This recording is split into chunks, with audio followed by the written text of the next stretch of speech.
Hello दोस्तों, कैसे हैं आप सब। मैं हूं उमर और आप देख रहे हैं यूवी रिएक्शन।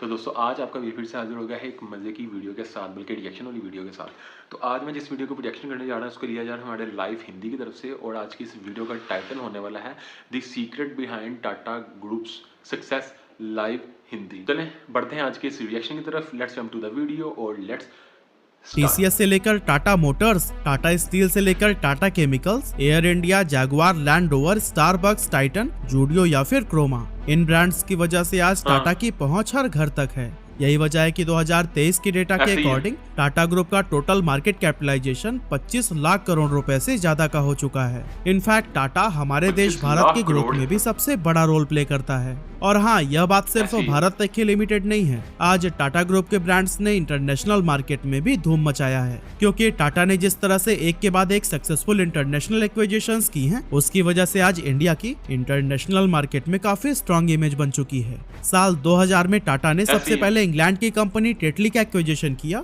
2006 में यूएस की 8 o'clock कॉफी को एक्वायर किया। यहाँ तक कि 2008 में जैगुआर लैंड रोवर को भी अपने नाम कर लिया। अब हो सकता है कि आप में से काफी सारे लोगों को इन एक्विजिशंस के बारे में पहले से ही पता हो, पर शायद आप यह नहीं जानते होंगे कि लक्मे जो आज हिंदुस्तान यूनिलीवर के अंडर आती है, वो एक समय टाटा की ही ब्रांड हुआ करती। यार अभी लाइट चली गई है और रोशनी जो सी थोड़ी सी खराब हो गई है, तो इसलिए काइंडली बर्दाश्त कीजिएगा। लेकिन 1998 में टाटा को मजबूरन इसे बेचना पड़ गया। पर अब सवाल उठता है कि एक ऐसा कॉस्मेटिक ब्रांड जो पूरे इंडियन मार्केट पर अपना कब्जा जमाए हुए था और जिसे टाटा साल दर साल सक्सेसफुली रन कर रही थी, अचानक से ऐसा क्या हुआ कि टाटा को इसे बेचना पड़ गया। और क्या रीजन है कि मैंने थंबनेल में यह लिखा है कि बिजनेस से कभी दिल न लगाना। सब कुछ डिटेल में जानेंगे आज की इस वीडियो में।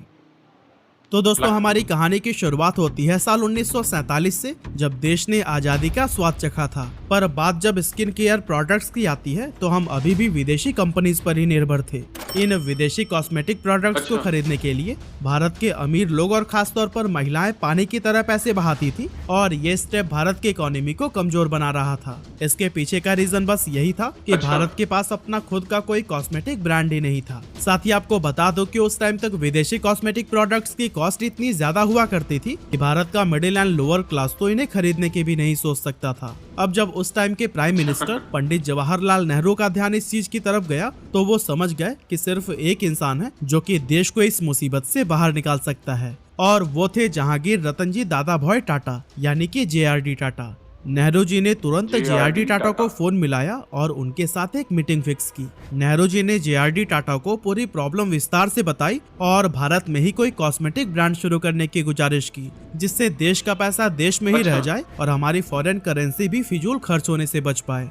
इस मीटिंग के अंदर इस बात को भी चर्चे में लाया जाता है कि भारत में कॉस्मेटिक प्रोडक्ट्स भारतीय महिलाओं की स्किन टाइप को ध्यान में रखते हुए बनाया जाना चाहिए, क्योंकि हमारे देश की वेदर कंडीशंस वेस्टर्न कंट्रीज से काफी अलग है। जेआरडी टाटा को नेहरू जी का यह आइडिया काफी पसंद आता है और वो अपनी टीम के साथ मिलकर एक बिजनेस प्लान बनाकर काम पर लग जाते हैं। जेआरडी टाटा ने अपने बिजनेस प्लान को सक्सेसफुल बनाने के लिए रॉबर्ट पिगुवेट जैसे बड़े फ्रेंच कोलैबोरेटर्स को भी अपनी टीम में शामिल कर लिया। साथ ही कॉस्मेटिक प्रोडक्ट्स की मैन्युफैक्चरिंग के लिए उन्होंने बहुत सारे केमिकल इंजीनियर्स को भी हायर किया। टाटा के रिसर्च टीम ने भारतीय स्किन टोन को ध्यान में रखकर कुछ ऐसे प्रोडक्ट के सैंपल तैयार किए जो कि हर कोई अफोर्ड कर पाए। इन प्रोडक्ट्स को बनाने में हर्ब्स का यूज किया गया था ताकि ये स्किन को किसी भी तरह का कोई नुकसान न पहुंचाए। जल्द ही रिसर्च, रॉ मटेरियल्स और प्रोडक्ट्स जैसी बेसिक नीड्स को भी पूरा कर लिया गया, लेकिन अभी तक जेआरडी टाटा जी को इस ब्रांड का नाम नहीं मिला था। जेआरडी टाटा चाहते थे कि इस ब्रांड का नाम देवी लक्ष्मी के नाम पर हो, जिन्हें सुंदरता की देवी कहा जाता है। लेकिन प्रॉब्लम ये थी कि अगर यहाँ ब्रांड नेम के लिए एक बहुत ही कॉमन इंडियन नेम को लिया जाता है, तो आगे चलकर पॉसिबिलिटी है कि वो इंटरनेशनल ब्रांड्स के साथ में कॉम्पिटिट न कर पाए। आसान शब्दों में बताऊं तो हम इंडियंस की ये साइकोलॉजी होती है कि हम भारत के कंपनीज के प्रोडक्ट्स को विदेशी कंपनीज से कम ही आंकते हैं। इसीलिए भारत के लोगों को लक्ष्मी नहीं बल्कि एक ऐसे नाम से अट्रैक्ट किया जा सकता था जिसमें थोड़ा फॉरेन टच हो। इसी बीच जेआरडी टाटा की टीम एक दिन फ्रेंच ड्रामा ओपेरा देखने गई। यह ड्रामा एक भारतीय लड़की के जीवन पर आधारित था जिसे एक ब्रिटिश ऑफिसर से प्यार हो जाता है। ड्रामा में लड़के का नाम अच्छा। लक्ष्मी था, पर इंटरेस्टिंग बात यह है कि यहाँ लक्ष्मी नाम को फ्रेंच में ट्रांसलेट कर दिया गया था, जिसे फ्रेंच में लक्ष्मी कहकर लक्ष्मी। बुलाया जाता था। टीम को यह नाम काफी पसंद आया और उन्होंने JRD टाटा को इस नाम के बारे में बताया। अब दोस्तों JRD टाटा को जब पता चला कि लक्ष्मी का हिंदी अनुवाद लक्ष्मी है, तो उन्होंने झट से इस नाम को ही अपना ब्रांड नेम बना लिया। साल 1952 में लक्ष्मी को officially Tata oil mills company की सब्सिडियरी कंपनी और भारत के अपने पहले कॉस्मेटिक ब्रांड के तौर पर लॉन्च कर दिया गया। और इस तरह से 1950 के दशक का वो ओपेरा ड्रामा भारत के सबसे बड़े कॉस्मेटिक ब्रांड का नाम बन गया।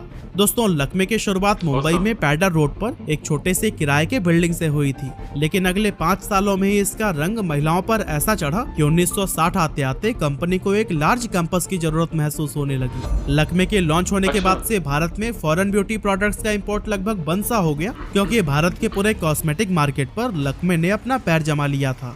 अब ये ब्रांड बनकर तैयार तो हो गया था और लोगों को ये काफी पसंद भी आ रहा था, लेकिन किसी भी ब्रांड को मैदान में लंबे समय तक टिके रहने के लिए और उसे बड़ा बनाते रहने के लिए उसकी डीप नॉलेज होनी काफी जरूरी होती है। और इसीलिए JRD टाटा जी ने लक्ष्मी की जिम्मेदारी सिमोन टाटा को दे दी, जो कि रतन टाटा जी की स्टेप मदर हैं। और इस तरह से 1961 में सिमोन टाटा को लक्ष्मी का मैनेजिंग डायरेक्टर बना दिया गया। एक्चुअली सिमोन स्विट्जरलैंड में पली बड़ी थी और उन्हें ब्यूटी और स्किन केयर प्रोडक्ट्स की अच्छी नॉलेज थी। सिमोन टाटा की सूझबूझ ने जल्द ही लक्ष्मी को नई बुलंदियों पर पहुंचा दिया, लेकिन लक्ष्मी के लिए यहाँ तक का यह सफर इतना आसान नहीं था, क्योंकि 80 के दशक में इंडियन गवर्नमेंट ने देश में बने हर कॉस्मेटिक प्रोडक्ट पर 100% एक्साइज ड्यूटी लगाना शुरू कर दिया, जिसकी वजह से लक्ष्मी को काफी नुकसान उठाना पड़ा और कंपनी के मार्जिन्स भी काफी कम होने लगे। अब इस प्रॉब्लम के सोल्यूशन के लिए सिमोन ने उस टाइम के finance minister doctor Manmohan Singh से मुलाकात की, जिसमें उन्होंने इस बात को रखा कि कॉस्मेटिक प्रोडक्ट डिजायरेबल प्रोडक्ट की कैटेगरी में आता है, ऐसे में इन पर 100% टैक्स कंपनी को सिर्फ और सिर्फ घाटे में ही लेकर जाएगा। और दोस्तों इस बात पर मनमोहन सिंह ने सिमोन से कहा कि अगर आपको ऐसा लगता है कि ये 100% एक्साइज ड्यूटी सही नहीं है, तो फिर आप देश के और लोगों, इनफैक्ट महिलाओं से सिग्नेचर करा कर ले आइए, ताकि हम इस पर अपनी राय को बदल सकें। अब अपनी कंपनी को घाटे से बचाने के लिए सिमोन टाटा ने एड़ी चोटी का जोर लगा दिया और वो हजारों महिलाओं से सिग्नेचर कराकर भी लेकर आई। नतीजा ये हुआ कि अगले केंद्रीय बजट में सरकार को कॉस्मेटिक प्रोडक्ट्स पर लगने वाले एक्साइज ड्यूटी को कम करना पड़ गया। दोस्तों सिमोन टाटा ही वह महिला हैं जिन्होंने पहली बार भारतीय महिलाओं को mascara, face powder, lipstick, foundation cream, compact nail polish और टोनर जैसे ब्यूटी व कॉस्मेटिक प्रोडक्ट से परिचय कराया था, जिसका रिजल्ट ये हुआ कि लक्ष्मी दिन दूनी रात चौगुनी तरक्की की सीढ़ियां चढ़ने लगा। 1980 में लक्ष्मी ने अपना पहला ब्रांडेड ब्यूटी सैलून खोला और 1982 तक सिमोन टाटा चेयरमैन के पद पर बनी रही। दोस्तों लक्ष्मी यूं ही इतनी बुलंदियों तक नहीं पहुंचा था। टाटा ग्रुप के द्वारा इसके लिए पूरा नेटवर्क तैयार किया गया था और बहुत सोच समझकर एक मार्केटिंग स्ट्रैटेजी बनाई गई। साथ ही इन कॉस्मेटिक प्रोडक्ट्स की कीमत भी काफी कम रखे गए थे। आज लक्ष्मी के पास 300 से भी ज्यादा प्रोडक्ट्स हैं और 70 से ज्यादा देशों में ये ब्रांड उपलब्ध है। लेकिन अफसोस आज इस कंपनी को टाटा ग्रुप नहीं बल्कि हिंदुस्तान यूनिलीवर ओन करता है। लेकिन दोस्तों जिस कॉस्मेटिक ब्रांड को टाटा ने इतनी शिद्दत के साथ ग्रो किया था, आखिर उस ब्रांड को उन्होंने सिर्फ 200 करोड़ रुपए में बेच क्यों दिया? तो दोस्तों वो कहते हैं कि एक बिजनेसमैन को अपने बिजनेस से इतना भी दिल नहीं लगाना चाहिए कि बात उसके घाटे पर उतर आए। और लक्ष्मी को बेचना भी टाटा ग्रुप की इसी शानदार बिजनेस स्किल का एक एग्जाम्पल था। जिस समय लक्ष्मी टाटा ग्रुप की झोली में था तब ये उन्हें अच्छे प्रॉफिट्स दे रहा था, लेकिन टाटा ग्रुप को ये बहुत पहले समझ आ चुका था कि मार्केट में अब आगे काफी कंपटीशन आने वाला है और अगले कुछ समय में लक्ष्मी उनके लिए सिर्फ और सिर्फ घाटे का सौदा साबित होगा। इसीलिए टाटा ग्रुप पहले तो 1996 में हिंदुस्तान यूनिलीवर को लक्ष्मी के 50% शेयर बेचता है और फिर 1998 में 200 करोड़ की कीमत पर अपना बचा हुआ 50% भी हिंदुस्तान यूनिलीवर को बेचकर लक्ष्मी से बाहर निकल जाता है। अब दोस्तों अगर आप टाटा ग्रुप के फैसले पर अभी भी शक कर रहे हैं ना, तो मैं आपको बता दूं कि साल 1998 में जिस लक्ष्मी का नेट प्रॉफिट करीब 99 करोड़ रुपए था, वही अगले कुछ सालों में गिरकर 11 करोड़ रुपए पहुंच गया था। अब लक्ष्मी को बेचकर टाटा को जो पैसे मिले थे उसका यूज करके उन्होंने एक रिटेल कंपनी शुरू किया जिसका नाम ट्रेंट लिमिटेड है, जो कि आज के टाइम पर वेस्ट साइड, जूडियो और टेंट हाइपर मार्केट का ऑपरेशन देखती है। अगर बात वेस्ट साइड की करें तो जब टाटा ने ट्रेंट लिमिटेड को शुरू किया तो उसी समय ब्रिटेन का एक ब्रांड लिटिल वुड, जिसकी भारतीय मार्केट में अच्छी खासी पकड़ थी, वो किसी खरीदार की तलाश में था। टाटा ने मौके का फायदा उठाते हुए लिटिल वुड को एक्वायर कर लिया और फिर बाद में उसका नाम चेंज करके वेस्ट साइड रख दिया। ट्रेंट ने वेस्ट साइड के वेस्ट स्टोर्स के साइड। लिए टायर 1 सिटीज के लोगों को अपना टारगेट बनाया और इंडिया के बड़े बड़े शहरों जैसे दिल्ली, मुंबई, बेंगलुरु में अपने स्टोर्स खोल दिए। प्रेजेंट टाइम की अगर बात करें तो आज वेस्ट साइड के 90 शहरों में 214 स्टोर्स खुल चुके हैं। अब यहाँ बहुत सारे लोगों के दिलो दिमाग में ये सवाल आ रहा होगा कि जब ट्रेंट लिमिटेड के पास वेस्ट साइड था तो फिर उसे जूडियो की जरूरत क्यों पड़ी। तो दोस्तों, जैसा कि मैंने आपको अभी अभी बताया, ट्रेंट लिमिटेड ने वेस्ट साइड के स्टोर्स इंडिया के बड़े बड़े शहरों यानी कि टायर 1 सिटीज में खोल रखे हैं, क्योंकि इनका टारगेट अपर मिडिल क्लास और रिच लोग हैं, जो कि कपड़े और फैशन पर एक अच्छा खासा अमाउंट खर्च करने के लिए हमेशा तैयार रहते हैं। लेकिन वही अगर हम बात करें टायर 2 या फिर टायर 3 सिटीज के लोगों की, तो वहाँ मिडिल क्लास लोगों की संख्या सबसे ज्यादा है, जो कि फैशनेबल कपड़े तो पहनना चाहते हैं, लेकिन उसके लिए वो ज्यादा पैसे खर्च नहीं कर सकते। और दोस्तों, इन्हीं मिडिल क्लास लोगों को ही अपना टारगेट बनाकर ट्रेंट ने जूडियो की शुरुआत की। जूडियो के पीछे टाटा ग्रुप का बस एक ही मकसद है, फैशनेबल कपड़ों को रिजनेबल रेट पर कस्टमर्स को उपलब्ध कराना। जूडियो एक ऐसा ब्रांड है जहां आपको 49 रुपए से लेकर 999 रुपए तक के प्रोडक्ट्स देखने को मिल जाएंगे। यहाँ आपको T shirt, jeans, shirt, shoes सब कुछ 999 रुपए के अंदर मिल जाएगा। और टाटा ग्रुप ने इस सेगमेंट में क्वालिटी का भी पूरा ध्यान रखा है। और शायद यही वजह है कि जब जूडियो ने इंडियन मार्केट में कदम रखा तो फिर इंडियन मिडिल क्लास लोगों के सपने को मानो पर लग गए। आज टाटा ग्रुप 119 शहरों में 352 जूडियो स्टोर्स खोल चुका है और आज के टाइम पर इस कंपनी की मार्केट वैल्यू $500 मिलियन है, यानी कि भारतीय रुपयों में करीब 4000 करोड़ रुपए। तो दोस्तों, इस तरह से टाटा ने लक्मे को बेचकर ट्रेंट लिमिटेड की शुरुआत की और प्रूव कर दिया कि एक सफल बिजनेसमैन बनने के लिए यह बहुत जरूरी है कि आप अपने बिजनेस से कभी दिल न लगाइएगा। ऐसा ही है।